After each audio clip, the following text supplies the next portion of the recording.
Good afternoon students, आज मैं इस लेक्चर में आपको न्यू टॉपिक करा रही हूँ, measurement of seasonal variations. Girls, ये टॉपिक स्टार्ट करने से पहले मैं आपको कुछ बताना चाह रही हूँ।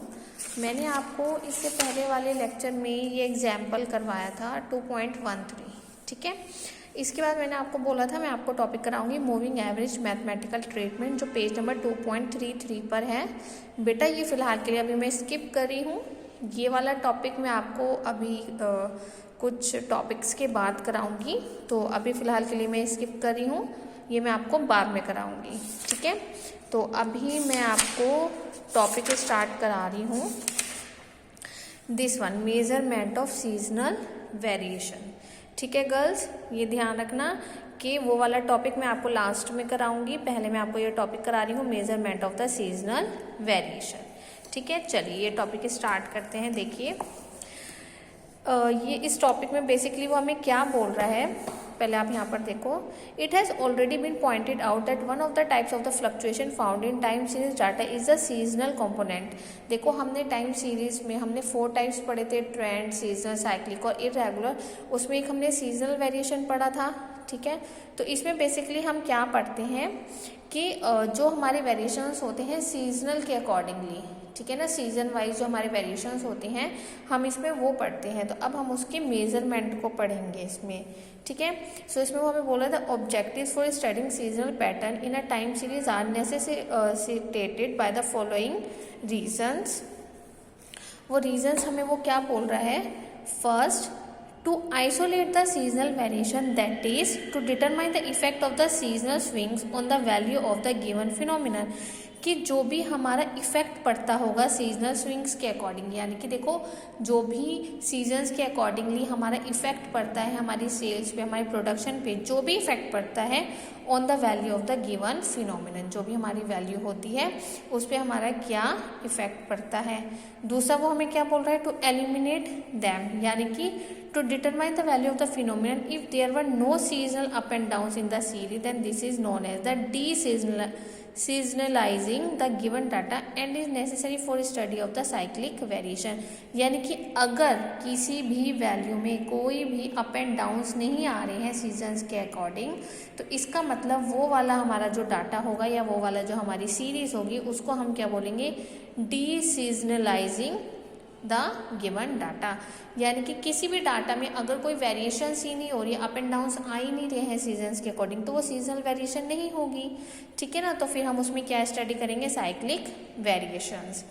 देन वो हमें कह रहा है the determination of seasonal effect is of paramount importance in planning business efficiency and the production programme. ये हमारा बेसिकली किसके लिए इंपॉर्टेंट है, बिजनेस एफिशिएंसी के लिए, प्रोडक्शन प्रोग्राम के लिए। फॉर एग्जाम्पल, जैसे वो एग्जाम्पल में हमें बता रहा है कि जैसे मान लीजिए कोई शॉप है, ठीक है ना, उस शॉप का जो हेड होगा, समझ रहे हो मेरी बात, जैसे डिपार्टमेंटल स्टोर्स होते हैं ना, उस डिपार्टमेंटल स्टोर्स में जो भी उसका हेड होता होगा उसका क्या काम होता है कि वो ये चीज़ देखता है कि मुझे अपनी शॉप पर कौन सी आइटम्स या कौन सी चीज़ें ज़्यादा लेकर आनी है जिनकी डिमांड्स होती हैं, है ना। तो जैसे सीज़न के अकॉर्डिंग होता है कि अब विंटर्स आ रही हैं, तो विंटर्स के अकॉर्डिंगली जो मतलब आइटम्स होती हैं वो विंटर्स वाली आती हैं, समर्स के टाइम समर्स वाली आइटम्स ज़्यादा आती हैं, जैसे शॉप्स पर आइसक्रीम्स वगैरह समर्स में शॉप्स पर होती हैं। तो वो एक हेड का काम होता है कि जिस टाइम पर जिस सीज़न के अकॉर्डिंग जिस चीज़ की डिमांड ज़्यादा होती है तो वही चीज़ वो अपनी शॉप पर लेकर आते हैं। तो उसने यहाँ पर वही बताया कि वो सीजनल स्विंग्स होते हैं, कि वो मंथली भी हो सकते हैं, क्वार्टरली भी हो सकते हैं, किसी भी अकॉर्डिंगली वो हमारे हो सकते हैं। देखो मंथली, क्वार्टरली, वीकली, डेली और आवर्ली भी हमारे उसमें हो सकते हैं, ठीक है। अब हमने मेजरमेंट करनी है सीजनल वेरिएशन की, उसके हमारे 4 टाइप्स होते हैं, ठीक है बेटा। जो सीजनल वेरिएशंस हैं उसमें आप 4 मेथड पढ़ोगे। फर्स्ट मेथड है आपका मेथड ऑफ सिंपल एवरेज, ठीक है। देखो ये आपका सबसे सिंपलेस्ट मेथड है for the seasonal variation in the time series, और इसके कुछ स्टेप्स होते हैं। वो क्या स्टेप्स होते हैं बेटा आपके, चलिए मैं आपको इसमें बताती हूँ। देखो ये मैं आपको बता चुकी हूँ, मेजरमेंट ऑफ सीजनल वेरिएशन, ये सब कुछ, ठीक है। अब मैं आपको बता रही हूँ method of the simple average.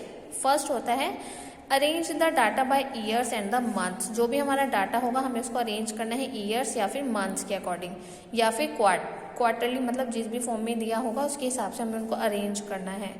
Second step हमें क्या फॉलो करना है, कंपेयर द एवरेज, हमें एवरेज कंपेयर करनी है for ith month of all the years. ठीक है, सारे के सारे ईयर्स का जो भी हमारा डाटा होगा हमें उसका एवरेज फाइंड आउट करना है ith मंथ के लिए। Then average x bar of the monthly average, फिर हम मंथली एवरेज के हिसाब से निकालेंगे।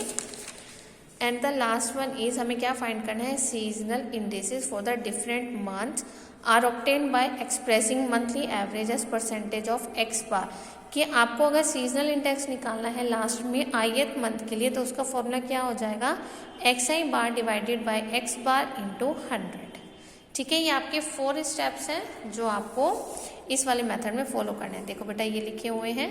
ठीक है, जब आप एवरेज x बार निकालोगे उसका फॉर्मूला हो जाएगा x bar equals to 1/12 summation of xi bar, जिसमें समीशन आपका कहाँ से कहाँ तक रन कर रहा है, रनिंग फ्रॉम 1 to 12। ठीक है ना, क्योंकि हम मंथली बात कर रहे हैं और 1 ईयर में कितने मंथ्स होते हैं 12, तो इसलिए हम इसको 12 से क्या करेंगे, डिवाइड। इसके बाद आते हैं इसके मेरिट्स और डीमेरिट्स। ये बहुत आसान है। जैसे this method is based on the basic assumption that the data do not contain any trend and the cyclic component consist in eliminating irregular component by averaging the monthly values over different year। देखो इसमें क्या होगा, हम eliminate कर लेंगे हमारे irregular components को, क्योंकि इसमें हम मंथली डाटा का सारा मेजरमेंट करते हैं। तो मंथली के अकॉर्डिंगली क्या होता है कि जो भी हमारे irregular components होंगे वो हम यहाँ पर क्या करेंगे, एलिमिनेट कर देंगे। Since most of the economic time series have trends, these assumptions are not in general true as such this method through simple it is not much practical use। तो मतलब ये थोड़ा प्रैक्टिकली यूटिलिटी के लिए नहीं होता है, लेकिन ये फिर भी बहुत इजी मेथड होता है। ठीक है, चलिए अब हम करते हैं इसके ऊपर एग्जाम्पल्स। एग्जाम्पल नंबर 2.13 बहुत आसान है बेटा।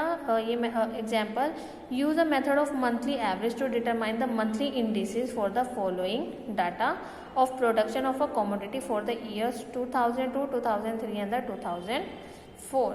देखो कैसे करेंगे बेटा हम इसको, हमें देखो यहाँ पे ना डाटा गिवन है, हमें मंथ्स गिवन है, जनवरी, फरवरी, मार्च, अप्रैल, मई, जून, जुलाई, अगस्त। ये दिसंबर तक गिवन है, मेरे स्पीच पर अगस्त तक ही आए हैं तो मैंने अगस्त तक ही लिखा हुआ है। ठीक है ना, आप दिसंबर तक कैलकुलेट करोगे। 2002, 2003 और 2004 का हमें ये डाटा गिवन है। ठीक है ना बेटा, अब देखो हम इसको कैलकुलेट कैसे करेंगे। सबसे पहले आपको क्या फाइंड करना है, इनका टोटल कैसे करेंगे, 12 + 15 + 16, ये कितना हो जाएगा आपका 43।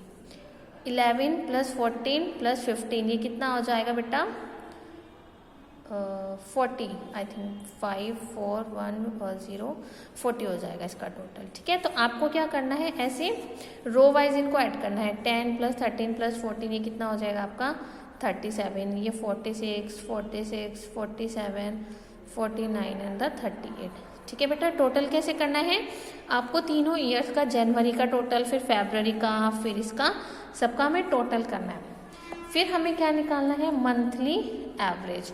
मंथली एवरेज हम कैसे निकालेंगे, जो आपने यहाँ पर टोटल निकाले, क्या निकाले 43 को आपको डिवाइड करना है 3 के साथ।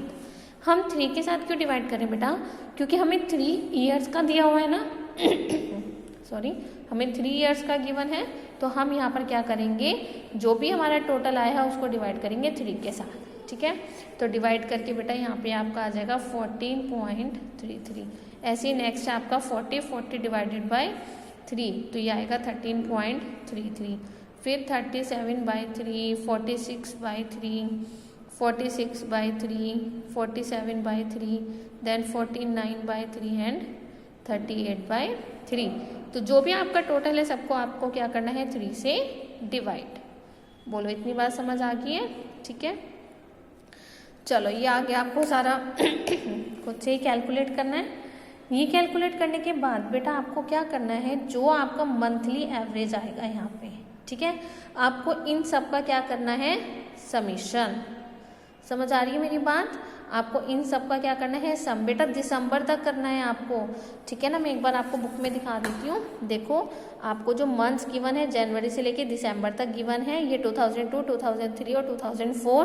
पहले हम इसका टोटल कर रहे हैं। टोटल कैसे कर रहे हैं, 12 + 15 + 16 43। फिर मैंने 43 को डिवाइड किया 3 के साथ, क्योंकि हम 3 ईयर्स का डाटा ले रहे हैं तो हमने उसको 3 के साथ ही क्या किया है, डिवाइड, ठीक है। फिर जब आपके पास ये सारा का सारा डाटा आ जाएगा बेटा, तो पहले आपको टोटल का भी सम करना है और मंथली एवरेज का भी सम करना है। सम करने के बाद आपके पास क्या वैल्यू आई है इसकी, 163.95। तो एवरेज ऑफ एवरेजेस अगर हमें निकालना है तो कैसे निकालेंगे कि मैं इसका भी एवरेज निकाल रही हूँ, तो हम किसे डिवाइड करेंगे, 12 के साथ। क्यों, क्योंकि हमारे पास मंथ्स कितने गिवन है, सारे 12 मंथ्स गिवन है। 1 ईयर में 12 मंथ्स होते हैं ना।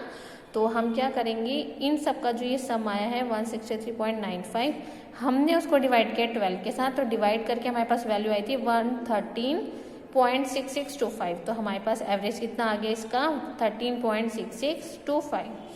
इसकी हेल्प से हमें क्या फाइंड करना है, सीजनल इंडेक्स। कैसे फाइंड करेंगे बेटा, देखो हमारे पास यहाँ पे क्या गिवन है, 14.33। आपको 14.33 को डिवाइड करना है किसके साथ, जो आपका ये एवरेज आया। क्या एवरेज आया, 13.6625। इन दोनों को डिवाइड करेंगे और मल्टीप्लाई करेंगे 100 के साथ। ये आपका किसका फॉर्मूला है, सीजनल इंडेक्स का, जो अभी मैंने आपको पढ़ाया है ना, ये वाला seasonal index for ith month xi bar divided by x bar into 100। तो इसको कैलकुलेट करके कितना है आपका, 104.886। तो आपकी जनवरी की वैल्यू कितनी आ गई, 104.886। क्लियर है बेटा? ऐसे ही आपको हर एक मंथ के लिए कैलकुलेट करना है, ठीक है। दोबारा देखो, आपको मंथली एवरेज जितनी भी आपने सबकी वैल्यूज ये फाइंड कर ली है, इनका क्या करना है, सम। टोटल करके कितना आएगा, 163.95। इसको डिवाइड करना है किसके साथ, 12 के साथ। जब आप इसको 12 के साथ डिवाइड करोगे तो कितना आएगा, 13.6625, ठीक है।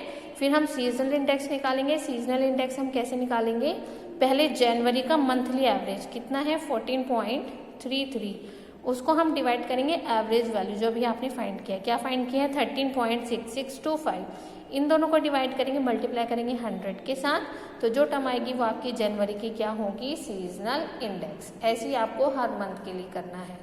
तो ये आपका एग्जाम्पल है कि इसके लिए सिंपल ऑफ, जो मेथड मैं अभी आपको ये करा रही हूँ, मेथड ऑफ सिंपल एवरेजेस, ठीक है गर्ल्स। कोई डाउट होगा तो आप पूछिएगा।